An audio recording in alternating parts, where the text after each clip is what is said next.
Hello everyone, and thanks for tuning in. We're going to talk a little bit about handcuffs today. Handcuff is not the most advanced locking system. It is not any secure restraint device at all, but it is the most used restraint method in law enforcement and security officers. I have played a little bit around with the handcuffs I got. They're basically all the same, except for a few which use high security locks on them, like medical locks. The components inside the handcuff is the same either way, but you need a high security key to operate it properly. So there is a lot of YouTube videos already on picking handcuffs, so I'm not gonna pick individual handcuffs because you can use the same technique, as I said, on pretty much every handcuff. They're all basically the same. But we're gonna talk a little bit about the techniques themselves, which I have played around with. Just as a reference, I have standard Smith & Wesson, don't remember the model, Peerless 700, and some Alcyon Spanish 2-paws handcuffs here. The Smith & Wesson and the Peerless are single paw. The cutaway I'm going to use is made out of a Chicago style handcuff. Don't remember the model, but it has 2 paws at least. And I have a little thumb cuff which I have played with. Pretty much the same components in that as well, but we're not gonna focus on that one. So just gonna clean up a little bit, and yeah, stay tuned. Okay, now for a little trick with the handcuff first. These things can be picked and shimmed like any other handcuff, but there is a little trick to get out of them without any tools. The basic principle is that you squeeze on something, blocking the return flow of blood, so the blood accumulates in the thumb and making it a little bit bigger. The thumb cuffs are designed to grab on that middle joint, tighten and not be able to slide over the knuckle. So when you accumulate some extra blood in your thumb, that joint, or not joint but middle part of the thumb, becomes bigger than the knuckle itself, and you can do a little trick. Now, one means to do this that I've seen online is just grabbing onto the thumb and squeezing down on the handcuff. To a people that would put on this on your thumbs, it may look like you're trying to resist a little bit, or just embrace for a little pain when he tightens, so I don't think that's gonna be any problem that he notice what you're doing. So just squeeze on and let him hang tight as much as he feels like, and I think that's about it. I'm gonna do this to this other thumb, but I have to take it out of frame and just slam it against the table.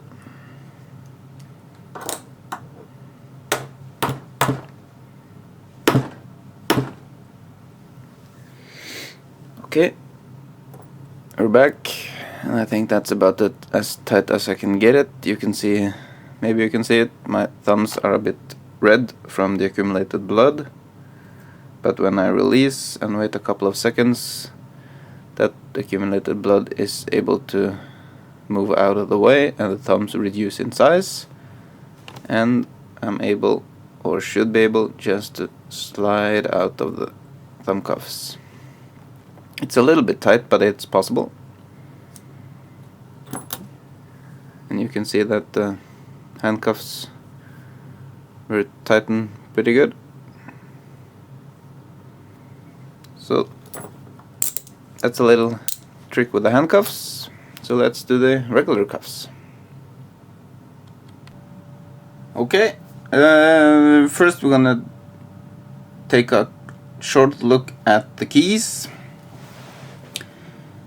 They're not significant, but you may see a little pattern. Here's the Spanish keys. Small little pipe with one single bit. This is the thumb cuffs. Little pipe with single bit. Peerless. See any patterns?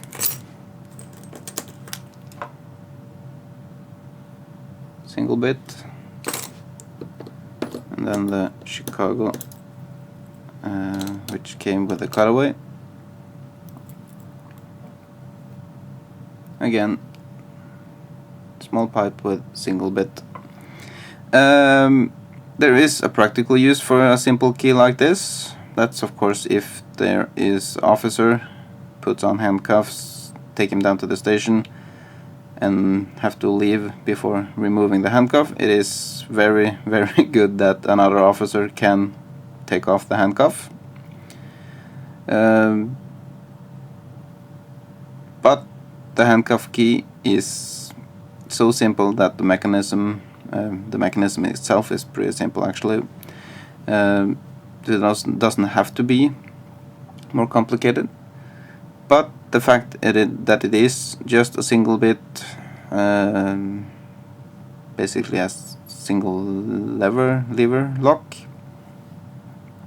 allows it to be exploited very easily.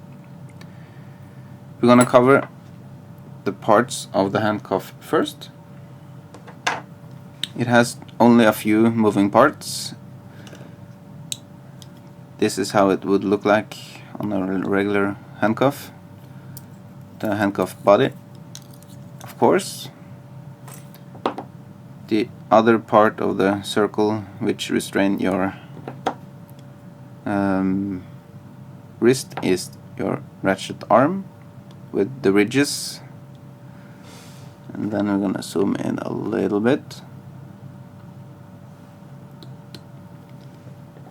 You can then see the paw, like a cat paw, interacts with the ridges of the ratchet arm, allowing it to slide in one way but not out again without use of a proper key.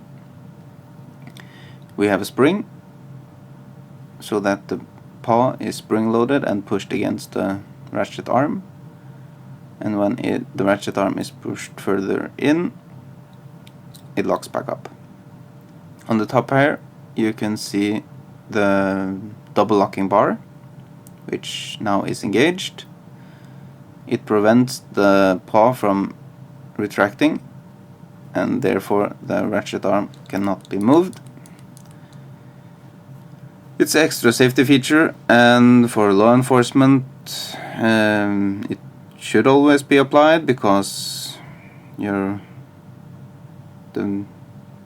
people you have restrained are not able to slam the handcuff towards something and super tighten it, getting all blues and blacks and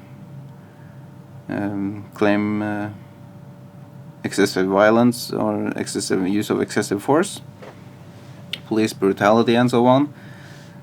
So it's a little feature for preventing being accused of things you wouldn't do.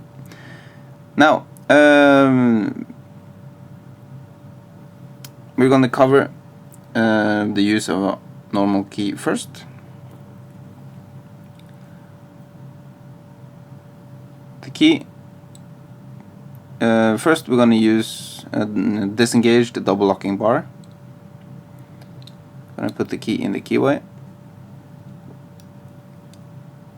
turn it a little bit. You can see the bit moving up on the right, now touching the tip of the double locking bar, and all we need to do is twist a little bit further to move it about a centimeter. There we go. Now we have a little groove here in the bar, allowing the paw to retract by using the key. Engage the, I guess you can see it a little bit better from this view. The bit engages the paw, tip of the paw just down here. There we go. Lifting paw, and the ratchet arm is free to move. So that's basically how a handcuff works. Simple design, not meant to be any high security restraint methods. You always need to keep your eyes on the person you have restrained. Otherwise, these little things can easily be exploited, as we're gonna show you now in the next part of the video. Okay, now we're gonna talk about picking the lock. It is same principle as a lever lock, if you're familiar with that one. This one has two paws equal to two levers. I'm gonna try to just take a hook pick, but everything you basically need is just a thin metal piece with a little bend in the end to simulate the key. Now I'm gonna try just to, oh, you can see how easy it is. Just going into the keyway and simulating that single bit key, and the ratchet arm is free to move. And there I actually can show you why it's important or smart to have a double paw handcuff. I'm lifting the back paw, but the paw in front still engages the ratchet arm, so it makes it a little bit more difficult to pick, but if you know what you're doing, you can put your pick on the middle and the ratchet arm is free.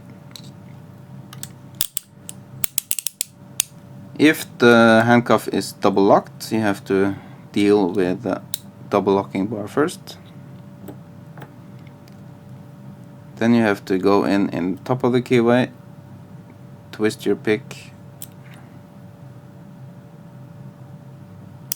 and there we go. Push the double locking bar back, and then you can pick it as a normal pick, as we just did. There are other methods you can do to move around this not so high-tech locking system. That is shimming. Now shimming is basically going around the keyway, that intention means of operating the lock. Again, I'm going to use this hook pick, but it just represents a thin piece of metal. You can go along with the ratchet arm against the ridges, stopping in the paw. Now, for this to work, you have to tighten the cuff a little bit, because you want that paw to rise up against that ridge. And when that happens, you push the metal piece in further, separating the ratchet arm and the paw. You can see it clearly there. And of course, now there's no paw to grab on the ridges, and the ratchet arm can just slide out. This might work from the other side as well.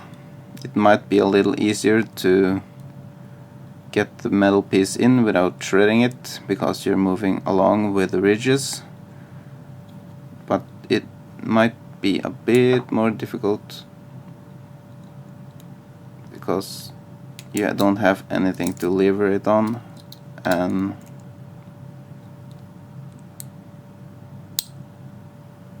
there again we have a good point of using a double paw handcuff. But it's open. So that's shimming from both sides. Of course, shimming would not be able to work if the handcuff is properly double locked. So again, a reason for double locking. Then you have to pick the double locking bar first, which if you keep your eyes on the person you have restrained, you will see him tampering with the handcuff and you'll be able to stop it.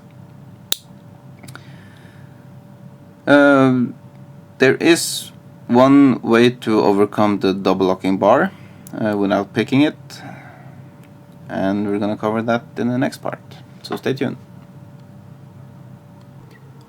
Okay, we're back again. For this demonstration I'm not gonna sacrifice my cutaway. I'm risking of destroying the plastic cover, so I'm gonna use my Peerless, I believe this is the standard 700 series model. Yeah, it is much of the same as the cutaway. I'm gonna engage the double locking bar by pushing into this little hole,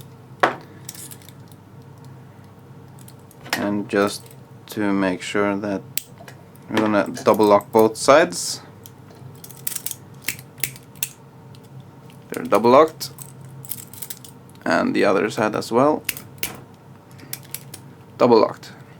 Now this little trick is called the wack attack. Basically it takes advantage of physics. The double locking bar has some mass. Mass in motion wants to stay in motion. So when you take the handcuff, slam it against something, that double locking bar will slide and disengage. A point of view which towards the handcuff needs to be slammed is that little ridge there holding the paw. So that means the double locking bar sits here and the post is on this side, so you need to slam the side with a hole for the bar towards something hard. Again, double locked. If I can reach around the camera, we're gonna just slam the handcuff into this lock. Keep it in frame. Open. So when we disengage the double locking bar, then of course the handcuff is vulnerable to all the shimming and picking attacks that we covered so far. Again, not hard enough. I'm destroying my lock here, but what the heck. Oh, there we go. Now there are very expensive handcuffs. I've seen handcuffs using Medeco lock, which you wouldn't be able to pick with your hands tied behind your back or in front as nevertheless. But it is only a handcuff, basic design, and you're putting a Medeco lock on top of this poor locking design. So even though you have a hard to pick lock, it is still vulnerable to shimming, and even though it's double locked, you can use the wack attack, disengage the double locking bar and just shim them. So I don't see any reasons why to use a couple of $100 on handcuffs. You always need to supervise or still have visual contact with the person you have restrained. So yeah, that's a little handcuff trickery and handcuff fun. Hope you enjoyed it. Thanks for watching.